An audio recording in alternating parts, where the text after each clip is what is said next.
منذ اختراع أول سيارة تعمل بمحرك احتراق داخلي في أواخر القرن ال19، بدأت صناعة السيارات رحلة طويلة من التطور والابتكار غيرت شكل العالم. في بداياتها كانت السيارات تصنع يدوياً بكميات محدودة، وكانت تعتبر وسيلة نقل فاخرة لا يملكها إلا الأثرياء. تميزت السيارات القديمة بتصميمها البسيط وعجلاتها الكبيرة وهياكلها المعدنية المكشوفة، وكانت سرعتها محدودة مقارنة بما نراه اليوم. ومع ذلك فقد شكلت هذه السيارات نقطة تحول كبيرة في تاريخ النقل البشري.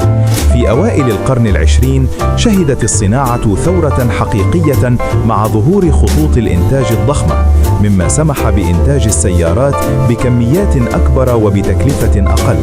هذا التطور جعل السيارة في متناول الطبقة المتوسطة، وساهم في انتشارها بشكل واسع في أوروبا وأمريكا ثم في باقي أنحاء العالم. لم تعد السيارة مجرد وسيلة نقل، بل أصبحت رمزاً للتقدم والحرية والحياة العصرية.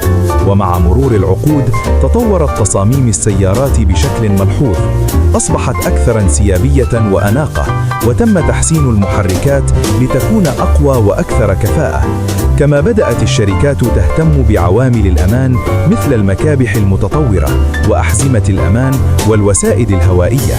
في منتصف القرن العشرين شهد العالم منافسة قوية بين شركات السيارات الكبرى، مما أدى إلى تسريع وتيرة الابتكار وتحسين الجودة. في نهاية القرن العشرين وبداية القرن ال21 دخلت التكنولوجيا الرقمية بقوة إلى عالم السيارات. ظهرت أنظمة الملاحة وأجهزة التحكم الإلكترونية وأنظمة السلامة الذكية. كما بدأ الاهتمام يتزايد بحماية البيئة وتقليل الانبعاثات الضارة، مما أدى إلى تطوير السيارات الهجينة ثم السيارات الكهربائية بالكامل. اليوم تشهد صناعة السيارات تحولاً جذرياً نحو الاستدامة والتكنولوجيا الذكية. أصبحت السيارات الحديثة تعتمد على الذكاء الاصطناعي وأنظمة القيادة الذاتية والاتصال بالإنترنت، وتسعى الشركات العالمية إلى تطوير بطاريات أكثر كفاءة وتقنيات صديقة للبيئة لتقليل الاعتماد على الوقود التقليدي. إن المقارنة بين سيارتين من فترتين مختلفتين تعكس هذا التطور الهائل، من مركبات بسيطة تدار ميكانيكياً إلى سيارات متقدمة مليئة بالتقنيات الرقمية.